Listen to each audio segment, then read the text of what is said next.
Chapter 19. Jonathan Harker's Journal. 1st of October, 5 a.m. I went with the party to the search with an easy mind, for I think I never saw Mina so absolutely strong and well. I am so glad that she consented to hold back and let us men do the work. Somehow it was a dread to me that she was in this fearful business at all, but now that her work is done, and that it is due to her energy and brains and foresight that the whole story is put together in such a way that every point tells, she may well feel that her part is finished, and that she can henceforth leave the rest to us. We were, I think, all a little upset by the scene with Mr. Renfield. When we came away from his room, we were silent till we got back to the study.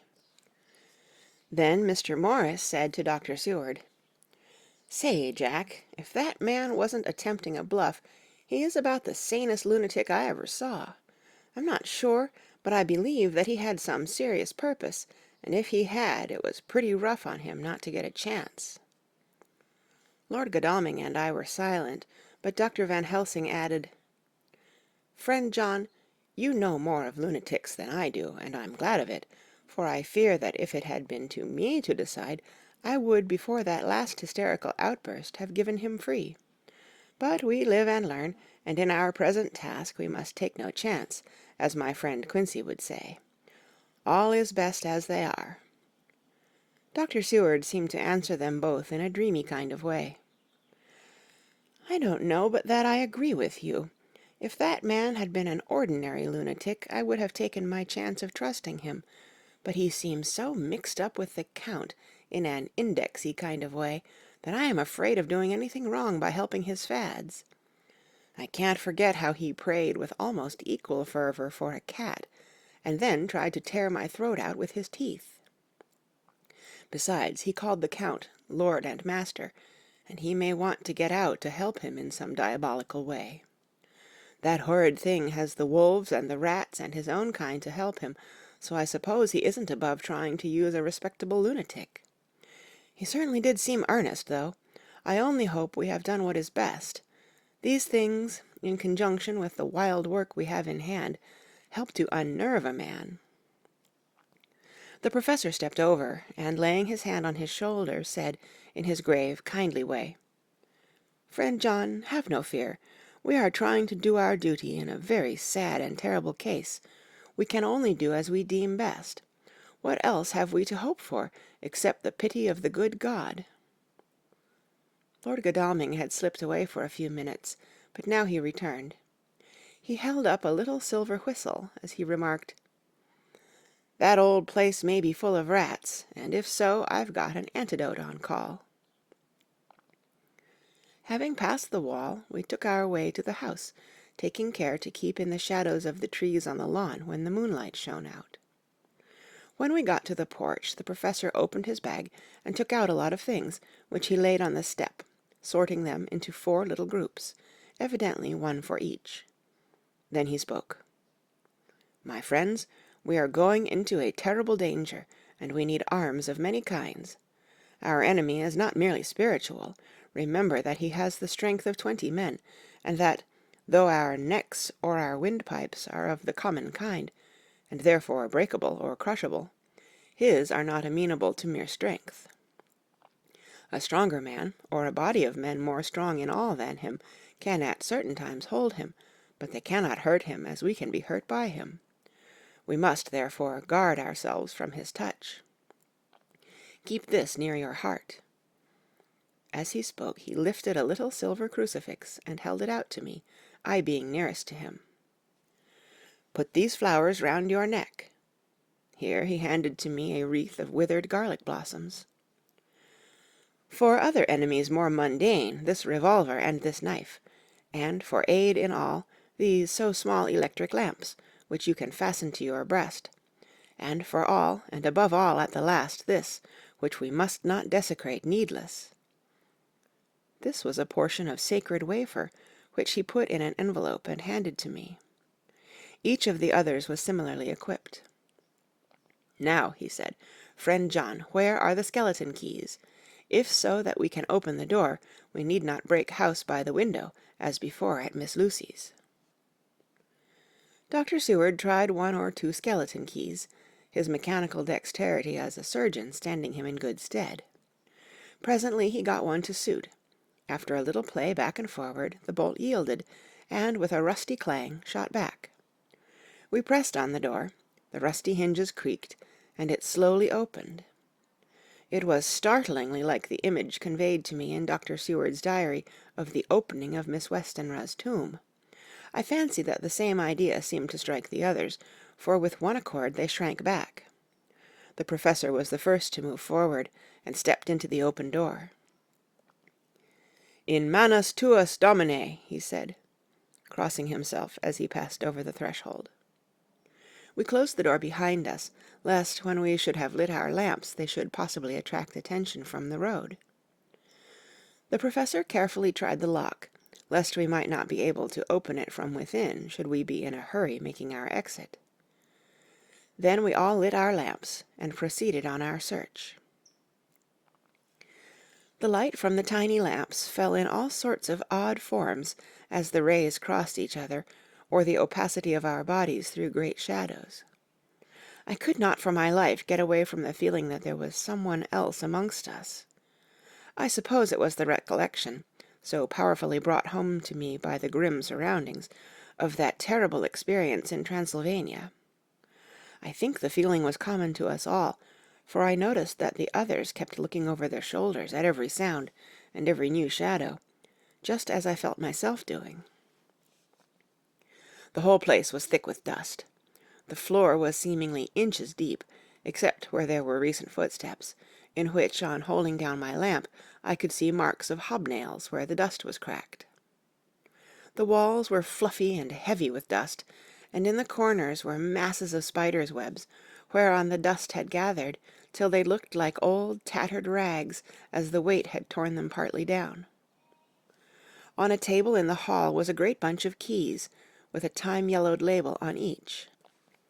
They had been used several times, for on the table were several similar rents in the blanket of dust, similar to that exposed when the professor lifted them. He turned to me and said, "You know this place, Jonathan. You have copied maps of it, and you know it at least more than we do. Which is the way to the chapel?" I had an idea of its direction, though on my former visit I had not been able to get admission to it. So I led the way, and after a few wrong turnings found myself opposite a low, arched, oaken door, ribbed with iron bands. "This is the spot," said the professor, as he turned his lamp on a small map of the house, copied from the file of my original correspondence regarding the purchase. With a little trouble we found the key on the bunch and opened the door. We were prepared for some unpleasantness, for as we were opening the door, a faint, malodorous air seemed to exhale through the gaps, but none of us ever expected such an odor as we encountered. None of the others had met the Count at all at close quarters, and when I had seen him he was either in the fasting stage of his existence in his rooms, or, when he was gloated with fresh blood, in a ruined building open to the air.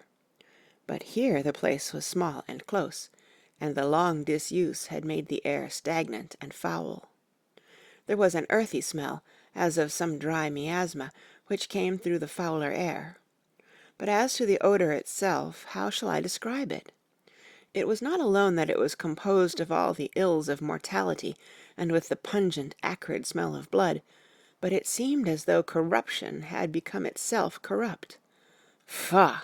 It sickens me to think of it.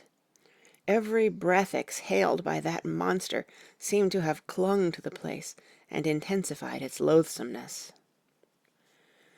Under ordinary circumstances, such a stench would have brought our enterprise to an end, but this was no ordinary case, and the high and terrible purpose in which we were involved gave us a strength which rose above merely physical considerations. After the involuntary shrinking consequent on the first nauseous whiff, we one and all set about our work as though that loathsome place were a garden of roses. We made an accurate examination of the place, the professor saying as we began, "The first thing is to see how many of the boxes are left. We must then examine every hole and corner and cranny, and see if we cannot get some clue as to what has become of the rest. A glance was sufficient to show how many remained, for the great earth chests were bulky, and there was no mistaking them. There were only 29 left out of the 50.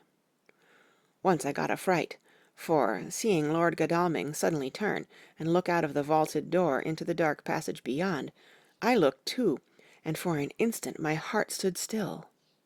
Somewhere, looking out from the shadow, I seemed to see the highlights of the Count's evil face, the ridge of the nose, the red eyes, the red lips, the awful pallor. It was only for a moment, for, as Lord Godalming said, "I thought I saw a face, but it was only the shadows," and resumed his inquiry, I turned my lamp in the direction and stepped into the passage.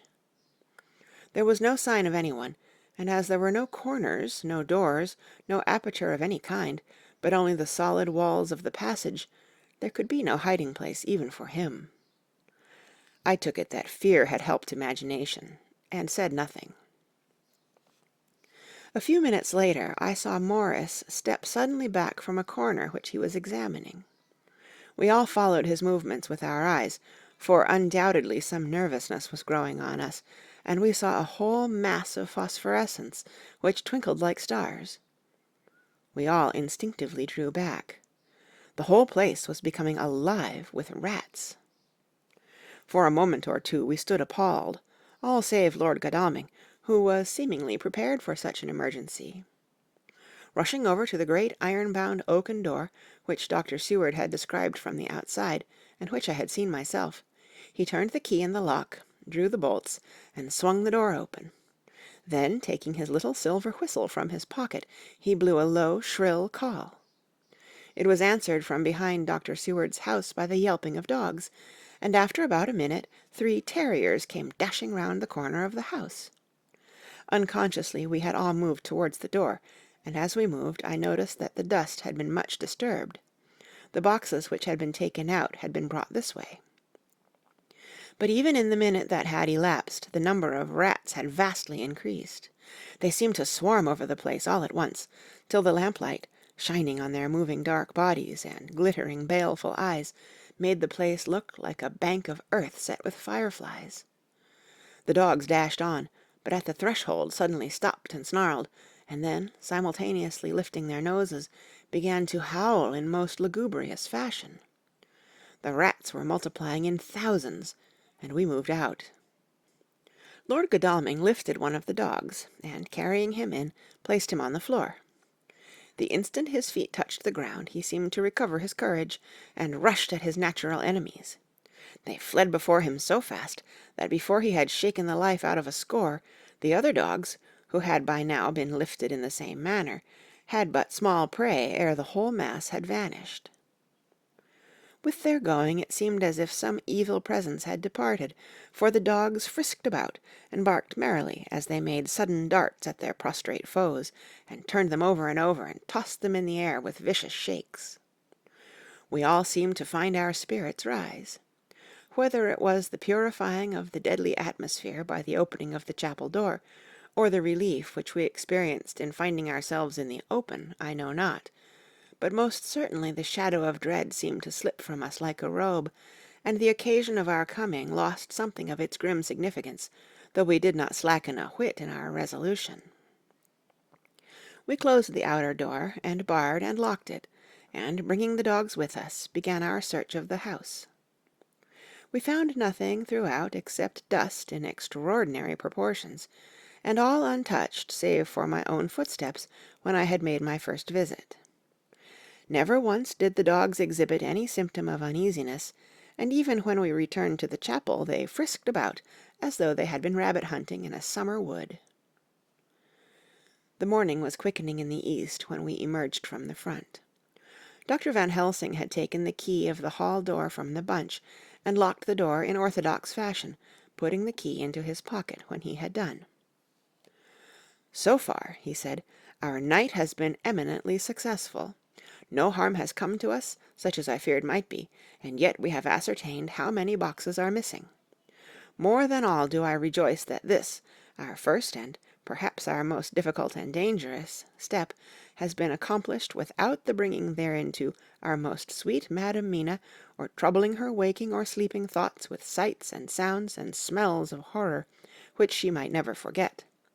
One lesson, too, we have learned, if it be allowable to argue a particulari, that the brute beasts which are to the Count's command are yet themselves not amenable to his spiritual power.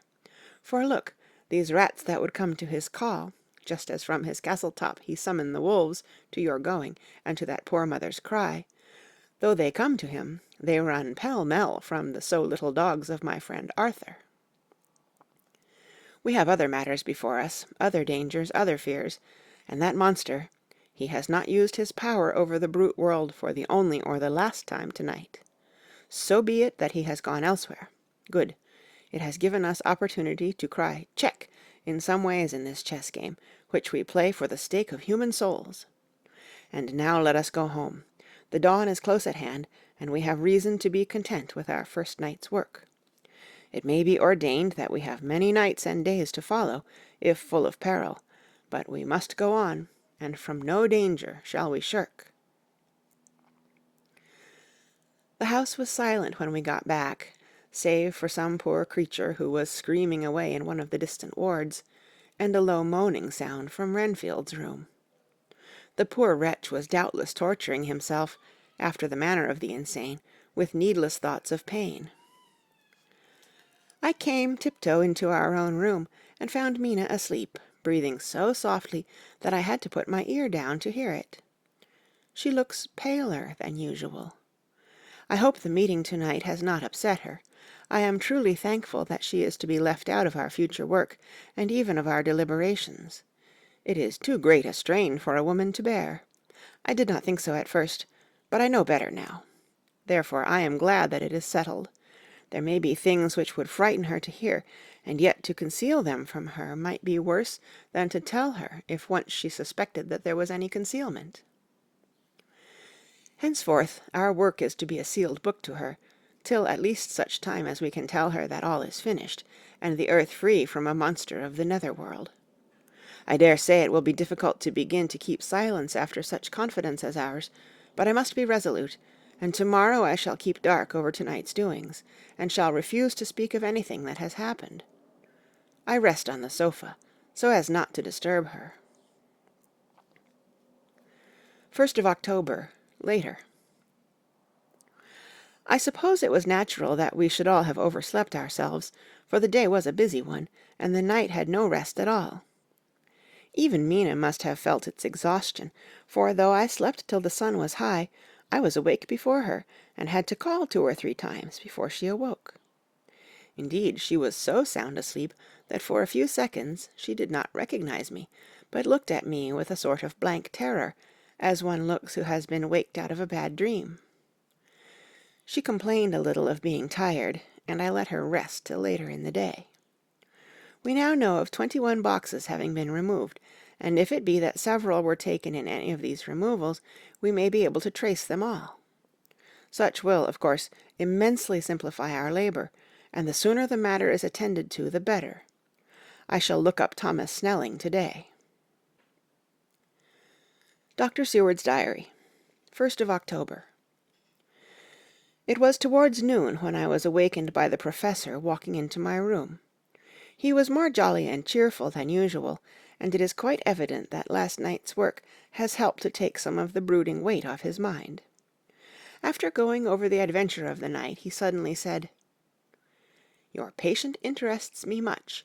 May it be that with you I visit him this morning?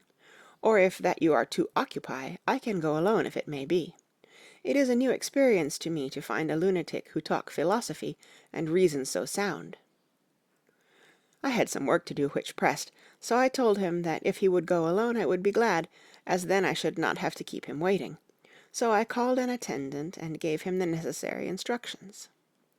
Before the Professor left the room I cautioned him against getting any false impression from my patient. "But," he answered, "I want him to talk of himself and of his delusion as to consuming live things. He said to Madam Mina, as I see in your diary of yesterday, that he once had such a belief. Why do you smile, friend John? Excuse me, I said, but the answer is here. I laid my hand on the typewritten matter. When our sane and learned lunatic made that very statement of how he used to consume life, his mouth was actually nauseous with the flies and spiders which he had eaten just before Mrs. Harker entered the room. Van Helsing smiled in turn. Good, he said. Your memory is true, friend John. I should have remembered. And yet it is this very obliquity of thought and memory which makes mental disease such a fascinating study. Perhaps I may gain more knowledge out of the folly of this madman than I shall from the teaching of the most wise. Who knows?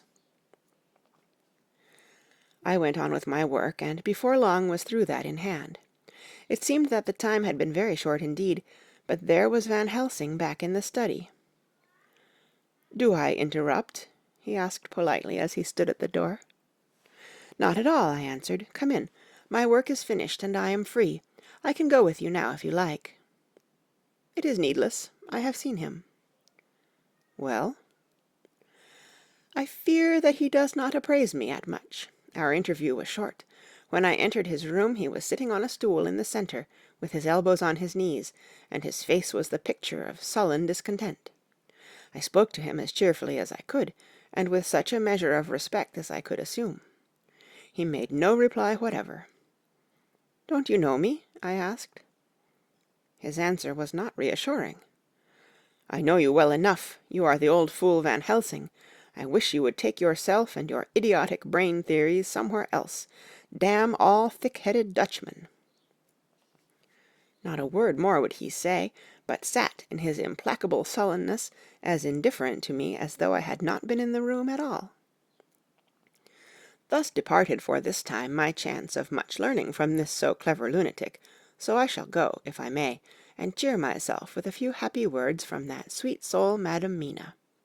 Friend John, it does rejoice me unspeakable that she is no more to be pained, no more to be worried with our terrible things. Though we shall much miss her help, it is better so. "I agree with you with all my heart," I answered earnestly, for I did not want him to weaken in this matter. "Mrs. Harker is better out of it.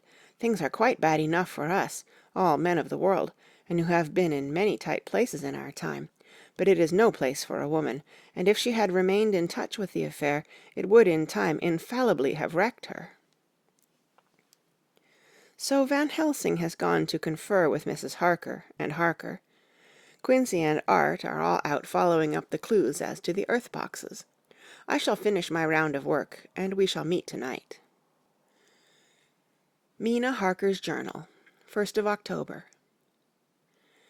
It is strange to me to be kept in the dark as I am today.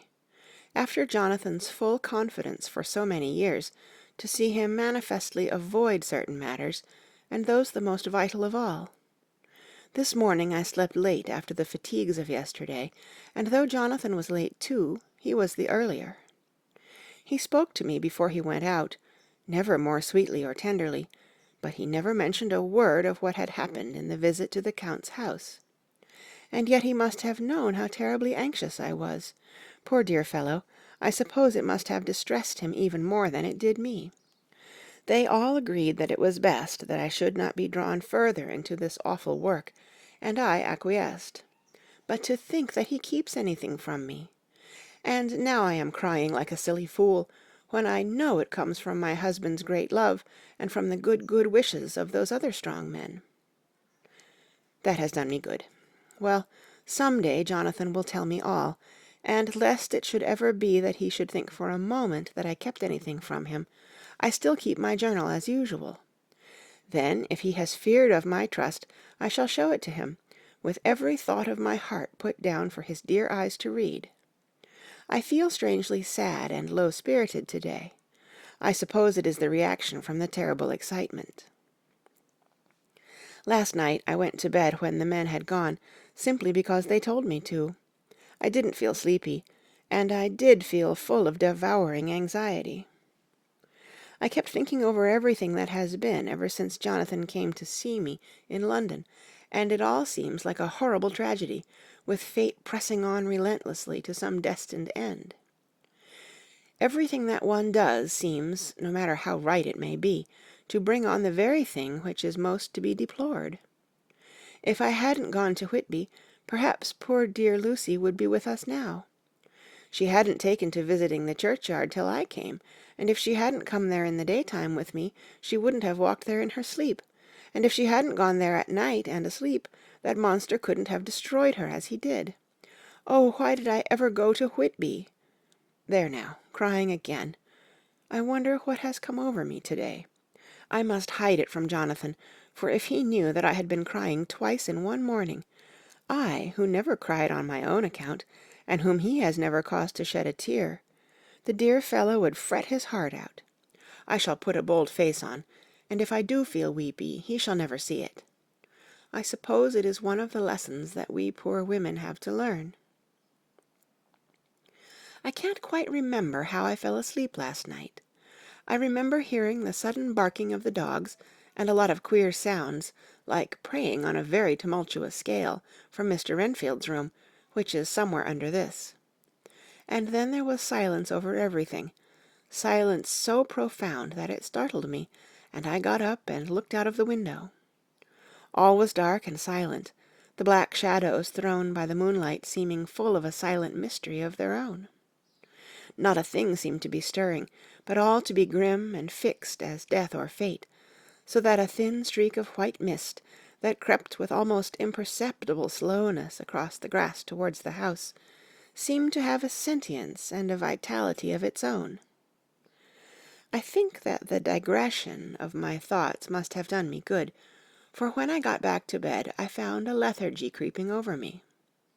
I lay a while, but could not quite sleep, so I got out and looked out of the window again. The mist was spreading, and was now close up to the house, so that I could see it lying thick against the wall, as though it were stealing up to the windows. The poor man was more loud than ever, and though I could not distinguish a word he said, I could in some way recognize in his tones some passionate entreaty on his part. Then there was the sound of a struggle, and I knew that the attendants were dealing with him. I was so frightened that I crept into bed and pulled the clothes over my head, putting my fingers in my ears. I was not then a bit sleepy, at least so I thought, but I must have fallen asleep, for, except dreams, I do not remember anything until the morning, when Jonathan woke me. I think that it took me an effort and a little time to realize where I was, and that it was Jonathan who was bending over me. My dream was very peculiar, and was almost typical of the way that waking thoughts become merged in, or continued in, dreams. I thought that I was asleep, and waiting for Jonathan to come back. I was very anxious about him, and I was powerless to act. My feet and my hands and my brain were weighted, so that nothing could proceed at the usual pace. And so I slept uneasily, and thought. Then it began to dawn upon me that the air was heavy and dank and cold. I put back the clothes from my face, and found, to my surprise, that all was dim around. The gaslight, which I had left lit for Jonathan, but turned down, came only like a tiny red spark through the fog, which had evidently grown thicker, and poured into the room. Then it occurred to me that I had shut the window before I had come to bed. I would have got out to make certain on the point, but some leaden lethargy seemed to chain my limbs and even my will. I lay still and endured, that was all. I closed my eyes, but could still see through my eyelids. It is wonderful what tricks our dreams play us, and how conveniently we can imagine. The mist grew thicker and thicker, and I could see now how it came in, for I could see it like smoke, or with the white energy of boiling water, pouring in not through the window, but through the joinings of the door. It got thicker and thicker, till it seemed as if it became concentrated into a sort of pillar of cloud in the room, through the top of which I could see the light of the gas shining like a red eye. Things began to whirl through my brain just as the cloudy column was now whirling in the room, and through it all came the scriptural words, "A pillar of cloud by day, and of fire by night." Was it indeed some such spiritual guidance that was coming to me in my sleep? but the pillar was composed of both the day and the night guiding, for the fire was in the red eye, which at the thought got a new fascination for me, till as I looked, the fire divided, and seemed to shine on me through the fog like two red eyes, such as Lucy told me of in her momentary mental wandering when, on the cliff, the dying sunlight struck the windows of St. Mary's Church. Suddenly the horror burst upon me that it was thus that Jonathan had seen those awful women growing into reality through the whirling mist in the moonlight, and in my dream I must have fainted, for all became black darkness. The last conscious effort which imagination made was to show me a livid white face bending over me out of the mist. I must be careful of such dreams, for they would unseat one's reason if there were too much of them. I would get Dr. Van Helsing or Dr. Seward to prescribe something for me which would make me sleep, only that I fear to alarm them. Such a dream at the present time would become woven into their fears for me. To-night I shall strive hard to sleep naturally. If I do not, I shall to-morrow night get them to give me a dose of chloral. That cannot hurt me for once, and it will give me a good night's sleep. Last night tired me more than if I had not slept at all. 2nd of October, 10 p.m. Last night I slept, but did not dream. I must have slept soundly, for I was not waked by Jonathan coming to bed, but the sleep has not refreshed me, for today I feel terribly weak and spiritless. I spent all yesterday trying to read, or lying down dozing. In the afternoon Mr. Renfield asked if he might see me. Poor man, he was very gentle, and when I came away he kissed my hand and bade God bless me. Some way it affected me much. I am crying when I think of him. This is a new weakness, of which I must be careful. Jonathan would be miserable if he knew I had been crying. He and the others were out till dinner-time, and they all came in tired. I did what I could to brighten them up, and I suppose that the effort did me good, for I forgot how tired I was. After dinner they sent me to bed, and all went off to smoke together, as they said, but I knew that they wanted to tell each other of what had occurred to each during the day. I could see from Jonathan's manner that he had something important to communicate. I was not so sleepy as I should have been, so before they went I asked Dr. Seward to give me a little opiate of some kind, as I had not slept well the night before. He very kindly made me up a sleeping draught, which he gave to me, telling me that it would do me no harm, as it was very mild. I have taken it, and am waiting for sleep, which still keeps aloof. I hope I have not done wrong, for as sleep begins to flirt with me, a new fear comes, that I may have been foolish in thus depriving myself of the power of waking. I might want it. Here comes sleep. Good night.